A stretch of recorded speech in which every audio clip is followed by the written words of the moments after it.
तो question number 2 तक हमने लास्ट क्लास पे कर लिया है। इसके आगे थ्योरम 10.3। तो आज का टारगेट क्या है? 2 थ्योरम्स करने हैं, 10.3, 10.4 और उसके बाद एक्सरसाइज और आगे चल रहे हैं। ठीक है, तो थ्योरम 10.3 हेडिंग बनाओ, थ्योरम 10.3 और ये स्टेटमेंट कॉपी करो।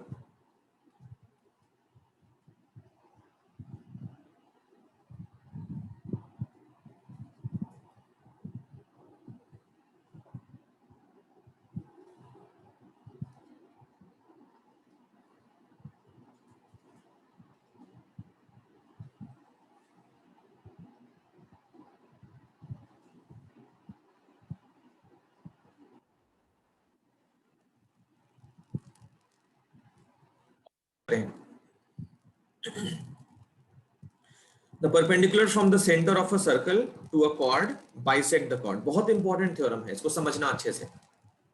तो एक सर्कल है, सर्कल में एक कॉर्ड है, कॉर्ड पे सेंटर से परपेंडिकुलर है।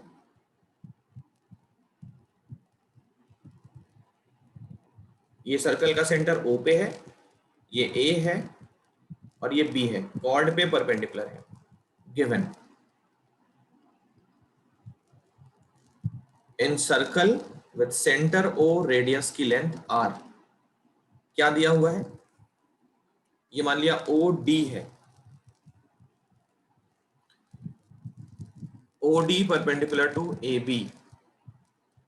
टू प्रूव सेंटर से अगर कॉर्ड पे परपेंडिकुलर हो तो कॉर्ड हो जाती है bisect. AD equal to BD, ये हमको प्रूव करना है। कंस्ट्रक्शन से ट्रायंगल ज्वाइन करना पड़ेगा। तो A से O और B से O को हमने कर लिया join. Construction part,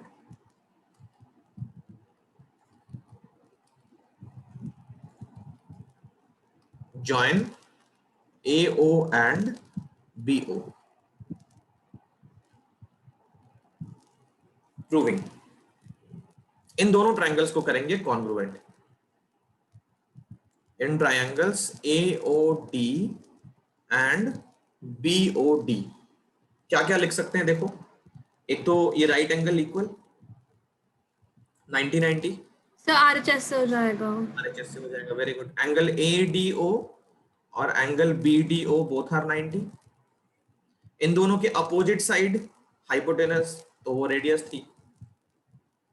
AO equal to BO, ये दोनों हमारी रेडियस है। और ये जो साइड है ना OD, वो कॉमन है। OD इक्वल टू OD, ये है कॉमन। तो triangle AOD congruent to BOD, क्या रीजन होगा? Right angle hypotenuse side, RHS। तो इसके बाद देखो simplicity, AD equal to BD,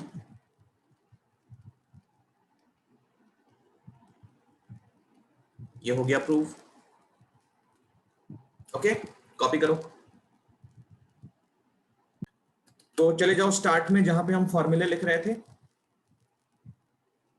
और वहां पे क्या लिखोगे? मैं इधर साइड में लिख देता हूं। जहां पे हम इंपॉर्टेंट फॉर्मूले लिख रहे थे ना स्टार्ट में, वहां पे चले जाओ। थ्योरम 10.3, ये स्टेटमेंट पूरी कॉपी कर लो। इसी का फिगर छोटा सा बना लोगे और फिगर के बाद लिखोगे if OD is perpendicular to AB, then AD equal to BD। इतना सा लिख लो वहां पे जाके। इंपॉर्टेंट रिजल्ट हम कलेक्ट कर रहे हैं स्टार्ट में। सर्कल जब भी पढ़ेंगे तो इन पेजेस को पहले गो थ्रू करेंगे।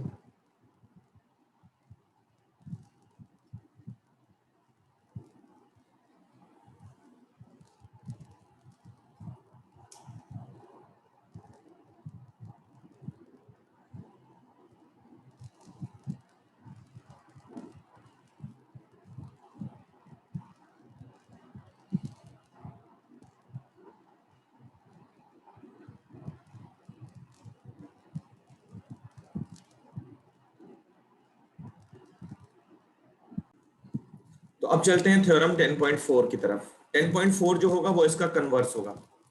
तो 10.3 में क्या था? इसमें परपेंडिकुलर गिवन था और कॉर्ड बाइसेक्ट हो जाती है, ये हमको प्रूफ करना था। 10.4 में होगा कॉर्ड बाइसेक्ट होगी ऑलरेडी और हमको परपेंडिकुलर प्रूफ करना पड़ेगा। तो अभी आ रहा है थ्योरम 10.4, इसका स्टेटमेंट लिखो, फिर इसको समझाते हैं और प्रूव करेंगे। तब तक मैं फिगर ड्रॉ करता हूँ, स्टेटमेंट कॉपी करो।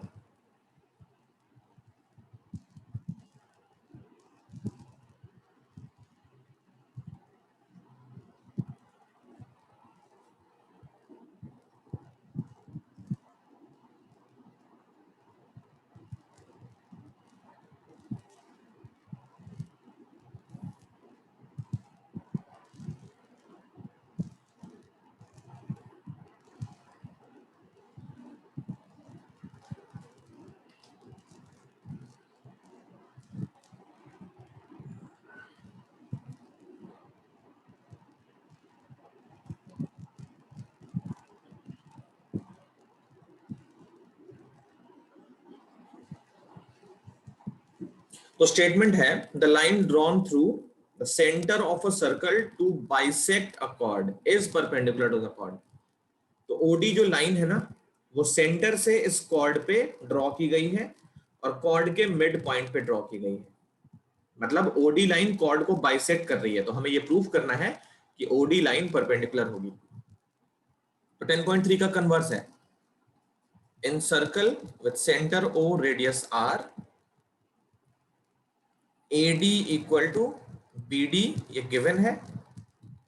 To proof OD is perpendicular to AB। Construction फिर से सेम, हम दो ट्रायंगल्स पहले कंस्ट्रक्ट करेंगे। तो ज्वाइन कर रहे हैं किसको किसको, AO एंड BO को। प्रूविंग बहुत सिंपल है, ये प्रूविंग। दोनों ट्रायंगल्स हमको कॉन्ग्रुएंट करने पड़ेंगे। तो in triangle AOD and triangle BOD। Sir SSS से हो जाएगा। यस, ट्रिपल एस से होगा, क्योंकि 90 की हमारी लिबर्टी नहीं रहेगी, 90 नहीं ले पाएंगे। तो AD इक्वल टू BD, ये तो गिवन में आएगा। OD इक्वल टू OD, ये क्या होगा, कॉमन। और OA इक्वल टू OB, ये हमारा रेडियस है। तो triangle AOD is congruent to BOD, reason है triple S, side side side. तो ट्रायंगल अगर कॉन्ग्रुएंट हो गया, देखो सेंट्रल एंगल यहाँ पे देखो, डी पे एंगल फॉर्म हो रहा है ना, वो इक्वल होगा। सेंट्रल एंगल नहीं है, डी पे जो एंगल फॉर्म हो रहा है वो इक्वल होगा CPCD से। तो एंगल ADO और एंगल BDO क्या हो जाएगा, इक्वल। ये हो गया CPCD। अच्छा, इन दोनों एंगल में और कोई रिलेशन पता है इस फिगर के लिए? Sir linear pair. Very nice. तो ADO और BDO इनका सम होगा 180, ये रीजन है लीनियर पेयर। Equation number 2। अब इन दोनों इक्वेशंस को यूज करेंगे। इधर देखो, फ्रॉम 1 एंड 2, इधर लिखो फ्रॉम 1 एंड 2। तो एंगल ADO, BDO की जगह भी ADO लिख सकते हैं। ये हो गया 180, कहां से लिखा, तो फ्रॉम इक्वेशन 1। ये बन गया 2 एंगल ADO इक्वल टू 180। तो एंगल ADO कितना मिल गया, 180/2 मतलब 90 डिग्री। अब जैसे ही एंगल ADO 90 मिला, तो हम ये बोल सकते हैं OD is perpendicular to AB। ये हो गया प्रूफ। ये था थ्योरम 10.4। कॉपी कर लो इसको भी, फिगर हर एक क्वेश्चन में बनानी है, ये ध्यान रखना। कॉपी करके इन्फॉर्म करो। चलो स्टार्टिंग वाले पेज पे जाओ, क्या लिखना है वहां पे, थ्योरम 10.4। ये स्टेटमेंट कॉपी करनी है, छोटा सा फिगर ड्रॉ करना है। इफ एंड देन मैं यहां पे लिख रहा हूं, if AD equal to BD, तो हम ये यूज कर सकते हैं then OD is perpendicular to AB। फॉर्मूले जहां पे लिस्ट बना रहे हैं वहां पे थ्योरम 10.4 एरो देके स्टेटमेंट लिखनी है, इसका छोटा सा फिगर बनाना है और ये लिखना है। इतना लिख के बताओ।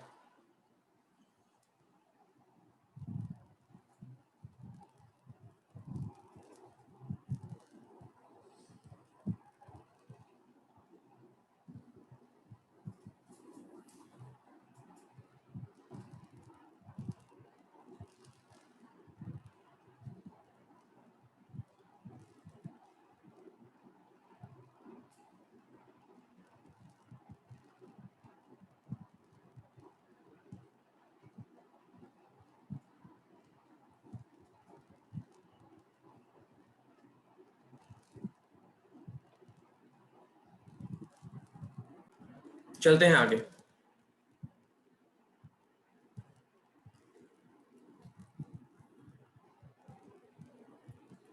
थ्योरम 10.5 देखो, ये ना हम प्रूव नहीं करेंगे, इसको बस समझेंगे। ये एग्जाम में नहीं आएगा और ये बहुत ज्यादा इंपॉर्टेंट है, तो इसको प्रूव नहीं करना है, ठीक है। इसको सिर्फ हम विजुअलाइज करेंगे, इसको हम सिर्फ समझेंगे। There is one and only one circle passing through three given non-collinear points. समझना इसको। One and only one circle passing through three given non-collinear points. तो पहले non-collinear points क्या होते हैं? ये पॉइंट, सर जो एक लाइन पे लाइन ही करते हैं। एक लाइन पे जो लाइन नहीं करते। अच्छा, दो पॉइंट से एक लाइन पास कर जाती है, आई थिंक ये सबको पता है। दो पॉइंट कहीं भी, उससे एक यूनिक लाइन पास करती है। तो अब अगर तीन पॉइंट्स हो, ये मान लो फर्स्ट पॉइंट, ये मान लिया सेकंड पॉइंट, और ये मान लिया थर्ड पॉइंट। अब किसी भी दो पॉइंट से लाइन अगर बनाओ और इस लाइन को आगे एक्सटेंड करो, अगर वो थर्ड पॉइंट को कंटेन कर ले तो ये पॉइंट्स कैसे हो जाएंगे? कोलिनियर। तो ऐसे पॉइंट्स नहीं लेने हैं, ये फर्स्ट पॉइंट, ये सेकंड पॉइंट, ये थर्ड पॉइंट, तो ऐसे पॉइंट्स नहीं लेने हैं, ये केस बस एक्सक्लूड करना है। तो अगर 3 पॉइंट्स हो, एक पॉइंट यहां हो, दूसरा पॉइंट यहां हो और तीसरा कहीं भी रखा हो इधर, तो 3 पॉइंट्स अगर नॉन कोलिनियर हैं, इनसे एक सर्कल बना सकते हैं।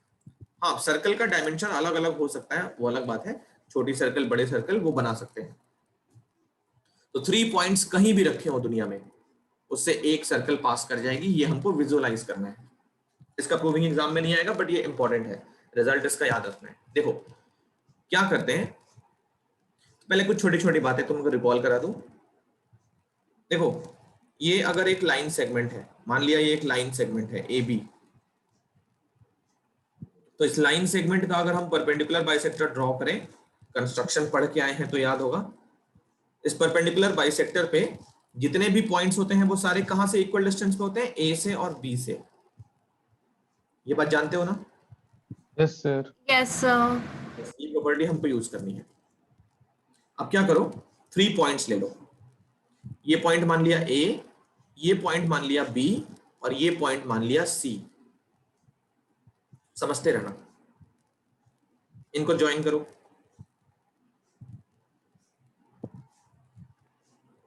इन पॉइंट्स का नाम ए, बी और सी, तीनों नॉन कोलिनियर हैं।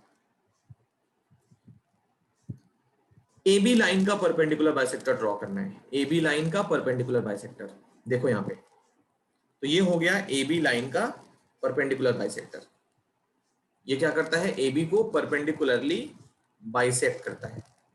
तो इस लाइन पे जितने भी पॉइंट्स हैं वो सारे कहां कहां से इक्वल डिस्टेंस पे हैं? ए से और बी से। इस वाली लाइन पे एल लाइन पे जितने भी पॉइंट्स हैं वो सारे के सारे ए और बी से इक्वल डिस्टेंस पे होंगे। इसी तरीके से बीसी का भी परपेंडिकुलर बाइसेक्टर ड्रॉ करना है, बीसी का भी परपेंडिकुलर बाइसेक्टर ड्रॉ करना है इस तरीके से, ठीक है। ये लाइन हमने बना लिया एम, तो अब एम लाइन पे जितने पॉइंट्स वो बी और सी से इक्वल डिस्टेंस पे। यस और नो? यस और नो? सर आप एक बार फिर से रिपीट कर दोगे? जिस तरह से ए बी लाइन का परपेंडिकुलर बाइसेक्टर एल है, तो एल पे जितने भी पॉइंट्स हैं वो सारे के सारे ए और बी से इक्वल डिस्टेंस पे होंगे। यहां तक clear? Yes sir. Yes sir. BC का परपेंडिकुलर बाइसेक्टर एम है, बीसी का परपेंडिकुलर बाइसेक्टर एम है, तो एम लाइन पे जितने पॉइंट्स वो सारे बी और सी से इक्वल डिस्टेंस पे। Yes sir. इस पॉइंट के बारे में सोचो, ये जो पॉइंट दोनों लाइन पे है ना, उसके बारे में सोचो। सर वो ए और सी से इक्वल डिस्टेंस पे होगा। बी यस से सर। एंड बी से भी होगा। Yes sir, A B and C. हाँ, तो ए बी सी तीनों से वो इक्वल डिस्टेंस पे होगा। अब क्या कर सकते हैं हम लोग, एक पॉइंट का नाम ले लिया ओ, मान लो ये ओ है। सर ये ओ ए ओ बी और ओ सी को रेडियस ले सकते हैं और उससे सर्कल बना सकते हैं। बिल्कुल। तो ओ पे कंपास का टिप रखें और पेंसिल को हम एक्सटेंड करें, कहां तक? ए तक, फिर बी तक और फिर सी तक। तो अब अगर ये तीनों डिस्टेंसेस इक्वल है, ये वाला और ये वाला इक्वल है, तो ओ को सेंटर लेके और इन तीनों डिस्टेंसेस को रेडियस लेके हम एक ऐसी सर्कल बना सकते हैं। ये बात क्लियर है? बोलो। तो ये होता है इसका विजुअलाइजेशन। Yes sir. 3 पॉइंट्स अगर नॉन कोलिनियर हो तो उनसे हम एक सर्कल बना सकते हैं। उन तीनों पॉइंट से एक सर्कल पक्का बना सकते हैं, क्योंकि हर बार ये सिचुएशन वैलिड रहेगा, है ना? ये समझ में आ गया होगा। यस आ गया। अब इसी को हम एक टूल की तरह यूज करेंगे सर्कल का सेंटर फाइंड करने के लिए। देखो कैसे, मान लो इस सर्कल तुमको गिवन है, किसी ने बोल दिया इसका सेंटर फाइंड करो, कैसे फाइंड करोगे? 2 मिनट सोचो और रिप्लाई करो। सर एक बार क्वेश्चन रिपीट कर दो प्लीज। सर मैं बताऊं? रुको एक बार फिर से पूछ लेता हूँ। ये सर्कल गिवन है यस सर। और ये सर्कल ना हमने कंपास से नहीं बनाया है। बैंगल्स नहीं होते हैं, चूड़ियां, कोई यस सर। सर्कल, ये सर्कल बना लो। तो अगर बैंगल से कोई सर्कल बनाते हो उसका सेंटर पता नहीं चलता है। कंपास में तो ठीक है, एक डॉट बन जाता है, वहां पे हम कंपास जहाँ पे फिक्स करते हैं तो वहां पे एक निशान बन जाता है, तो हमको सेंटर मतलब मालूम चली जाता है। तो मान लो ये सर्कल हमने चूड़ी से बनाई है ना? तो इस सर्कल का सेंटर हम कैसे फाइंड करेंगे, ये मेरा क्वेश्चन है। सर मैं बताऊं? 1 मिनट पुलकित पूछूंगा तुम्हें से।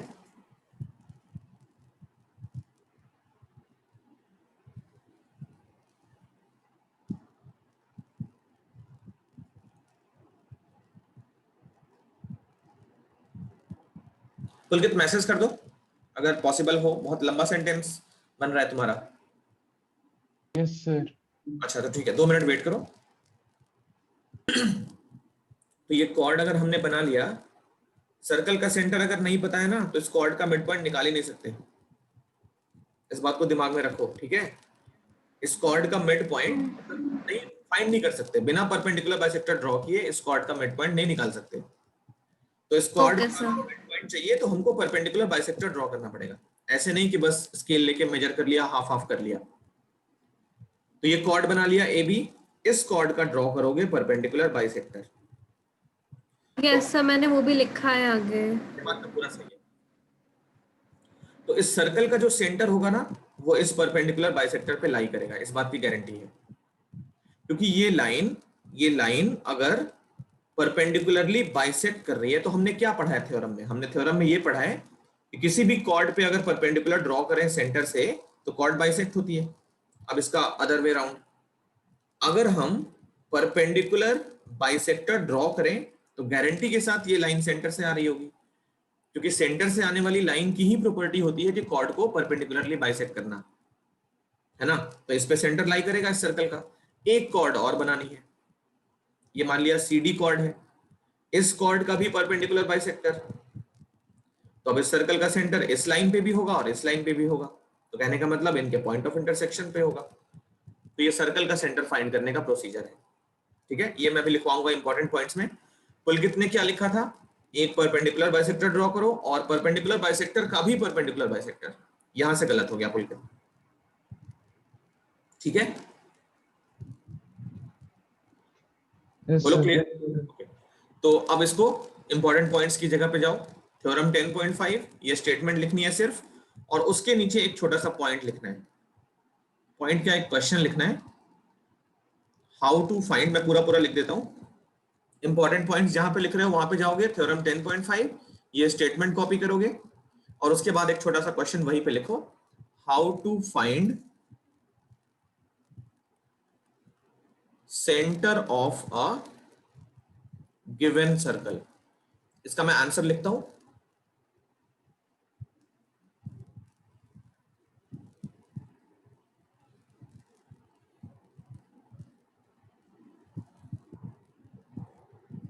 Steps,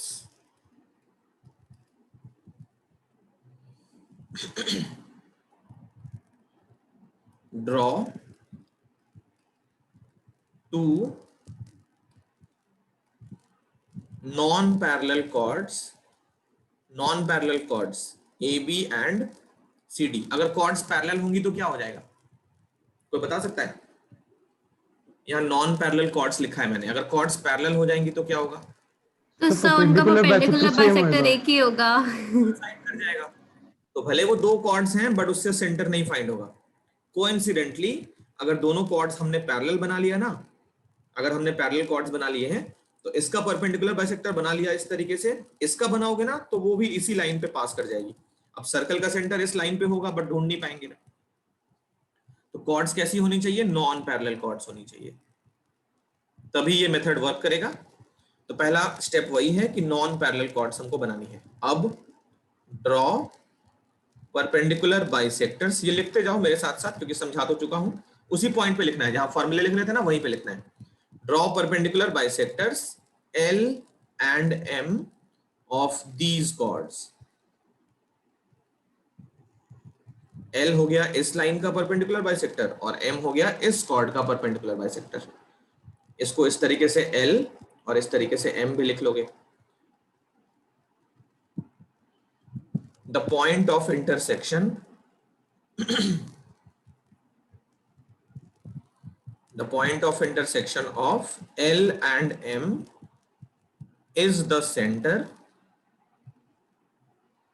of the given circle। तो ये इस सर्कल का सेंटर हो गया, पॉइंट O। यहां तक कॉपी कर लो फिर इन्फॉर्म करो।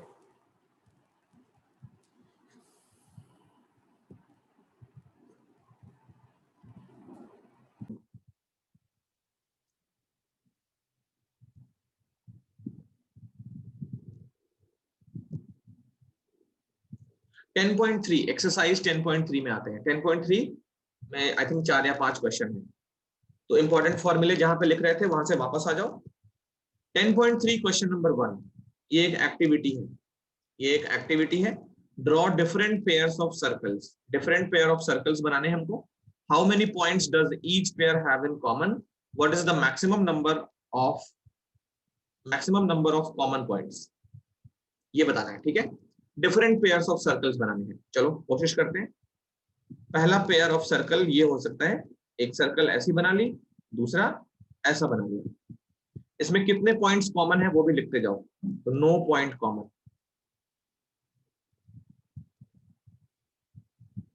दूसरा पेयर, एक सर्कल ये बना सकते हो, दूसरा इसके अंदर बना सकते हो, ये भी 9 पॉइंट्स कॉमन।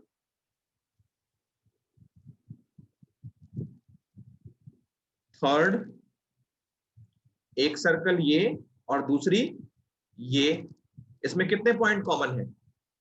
1 point common.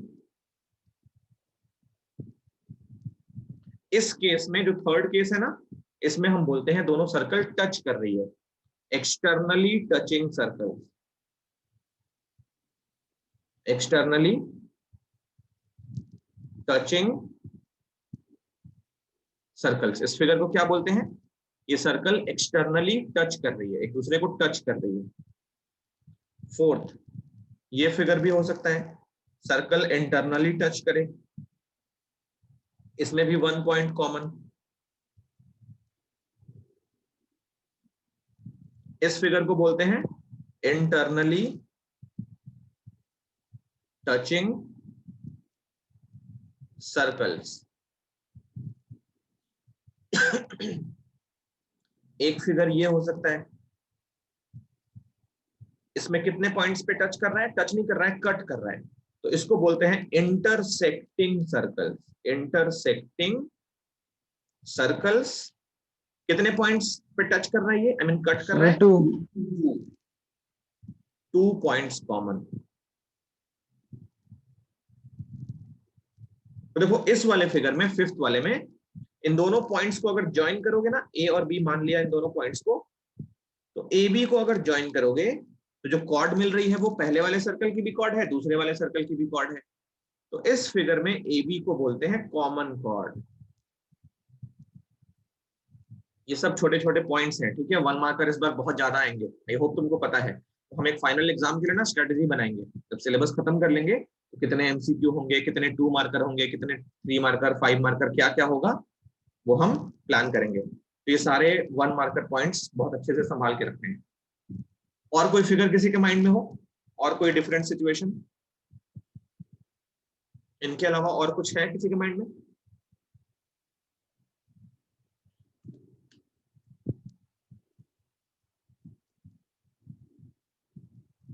बोलो बोलो। और कोई सर अगर वो सिचुएशन? ओवरलैप कर जाए फिर?